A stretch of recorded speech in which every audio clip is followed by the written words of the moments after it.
Medical device known as a fetal doppler machine, जिसका use बच्चे की धड़कन सुनने यानी फीटल हार्ट साउंड सुनने में किया जाता है। We can detect the fetal heart sound after 10 week of pregnancy. Normal range होती है 110 by 160 बीट पर मिनट।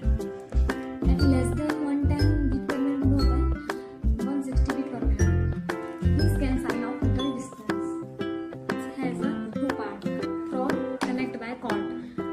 ये है मशीन, ऑन ऑफ बटन, दो बटन है जो वॉल्यूम एडजस्ट करने के लिए यूज होता है। ये अपना साउंड सुनाई देता है स्क्रीन जो अपना फीटल हार्ट रेट शो